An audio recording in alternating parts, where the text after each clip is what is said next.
Forget pearly gates and eternal sunshine. For millennia, cultures across the globe haven't just dreamed of heavenly rewards. They've painted vivid nightmares of what awaits us after death. Places of torment, despair, and trials, so brutal they make life's hardships seem like a gentle breeze. Today, we journey into the abyss, exploring the 5 most terrifying underworlds and afterlives ever conceived in mythology. These aren't just spooky stories. They reflect deep-seated fears about justice, existence, and the terrifying unknown. Prepare yourself. Where would you least want to end your journey? First stop, the crushing depths of the Greek underworld, specifically Tartarus. Now, many souls in Greek myth went to Hades, a gloomy, neutral realm. But Tartarus, that's another story entirely. Imagine a pit, located as far beneath the earth as the earth is beneath the sky. A bronze wall surrounds it, and night envelops it in a triple layer. This isn't just an afterlife, it's a primordial prison, older than many of the gods themselves. Who ends up here? Not your average person. Tartarus is reserved for the greatest sinners, the truly monstrous, and the direct enemies of the Olympian gods. These include the mighty Titans, overthrown in a cosmic war and imprisoned in its inescapable depths. The horror of Tartarus lies in its eternal, personalized torments. Think of Sisyphus, the cunning king who cheated death twice. His punishment? To eternally push a massive boulder up a hill, only for it to roll back down just as he nears the summit. The sheer futility, the endless cycle of near success followed by crushing failure, repeated forever. That's the genius of its cruelty. Or Tantalus, who offended the gods. He stands forever in a pool of water he can never drink, beneath fruit trees whose branches pull away whenever he reaches for them. Eternal hunger, eternal thirst, with satisfaction forever just out of reach. The stakes in Tartarus aren't just suffering, they are absolute hopelessness. An eternity where your specific transgressions are mirrored in your unending punishment. From the depths of the earth, we travel north to the icy chill of Norse Helheim. Unlike the glorious Valhalla, where warriors chosen by Odin feast and prepare for Ragnarok, Helheim is the destination for most Norse people. These are those who died of sickness, old age, or any way deemed unremarkable or dishonorable. It's ruled by Hel, the daunting daughter of Loki, whose very appearance speaks of decay, half beautiful woman, half rotting corpse. Her realm is described as damp, cold, and perpetually dark, surrounded by the river Gjöll, which is freezing and filled with knives. But within Helheim lies an even more dreadful place. Nastrond, the corpse shore. Imagine a hall woven from the spines of serpents, their heads turned inwards, dripping venom into rivers that flow through the hall.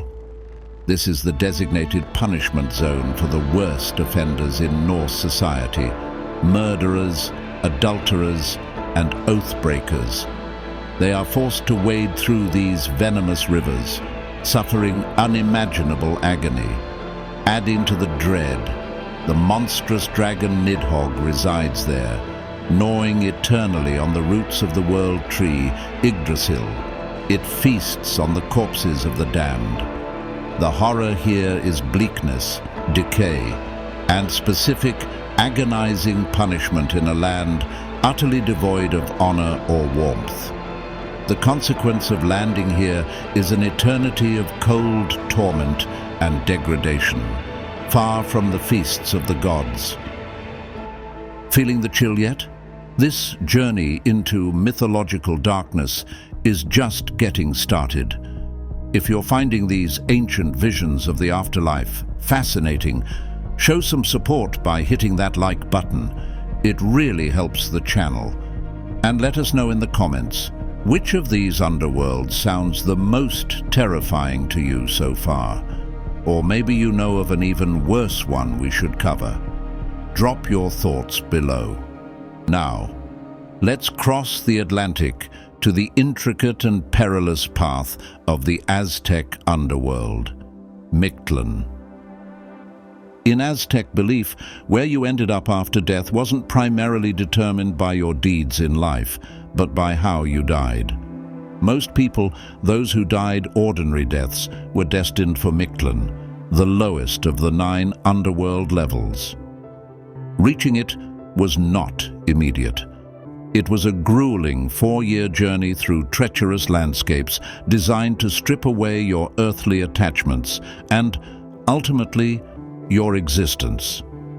The journey itself is the terror. Souls had to navigate challenges that tested their endurance and spirit to the breaking point. They faced mountains that crashed together and plains swept by winds sharp as obsidian knives. Rivers of blood filled with ferocious jaguars, deserts where gravity threatened to crush them, and icy landscapes cut to the bone. Each level presented a new horror, a new guardian to appease or overcome.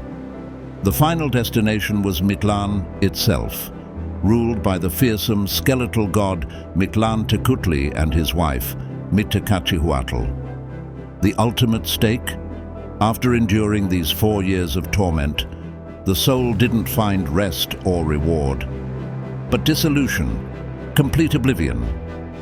The terror of Mictlan is the sheer physical and spiritual ordeal, a relentless stripping away of self, culminating not in peace, but in annihilation. From Central America, we journey to ancient Egypt and the complex dangers of the Duat. The Duat wasn't solely a place of punishment, like Tartarus, but the realm of the dead. It was also the path the sun god Ra traveled each night, battling forces of chaos to rise again at dawn. For the deceased, the journey through the Duat was essential for reaching the field of reeds, the Egyptian paradise. But this journey was incredibly dangerous. It was filled with demonic creatures, gates guarded by terrifying entities, and trials that could lead to utter destruction. To navigate the 12 regions or hours of the night in the Duat, the deceased needed guidance. This help primarily came from spells contained in the Book of the Dead. They faced serpents spitting fire, guardians with knives, and lakes of fire.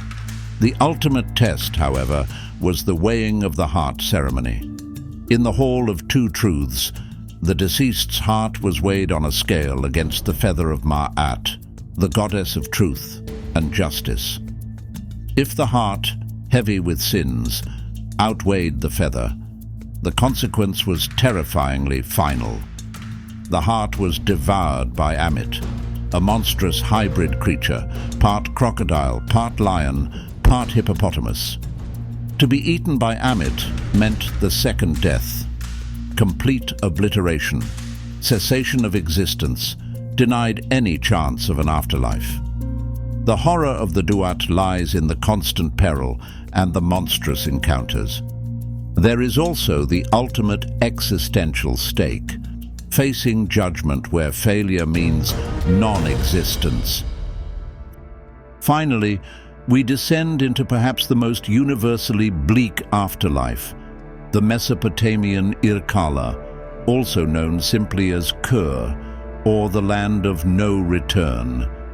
In Sumerian, Akkadian, and Babylonian mythology, this was essentially the only destination after death for everyone. This was regardless of their status or actions in life. Kings and commoners alike descended to this dark, dusty, silent realm beneath the earth, ruled by the formidable goddess Ereshkigal. There was no judgment based on morality, no paradise for the virtuous, no fiery hell for the wicked. Just Irkalla. The terror of Irkalla is its suffocating hopelessness and decay. It's described as the house which none leave who have entered it, a place where dust is their fare and clay their food, where inhabitants are clothed like birds with wings for garments, and they see no light, residing in darkness. Souls in Irkalla gradually lost their individuality, becoming dim shades of their former selves. Even the powerful goddess Ishtar, Queen of Heaven, found this out when she descended to visit her sister Ereshkigal. Upon passing through each of the 7 gates of the underworld, she was stripped of an item of clothing or jewelry. She arrived naked and powerless before Ereshkigal, who promptly killed her, though she was later revived. The consequence of entering Irkalla was irreversible descent into a monotonous, gloomy, and dusty eternity, slowly fading away in the dark. No escape, no hope, just endless, silent decay.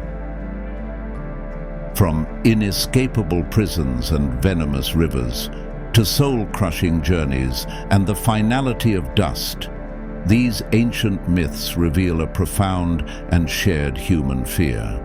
This is a fear of what might lie beyond the veil of death. Each vision of the underworld is terrifying in its own unique way. It serves as a dark mirror, reflecting the anxieties and values of the cultures that conceived them. What truly waits for us remains the ultimate unknown.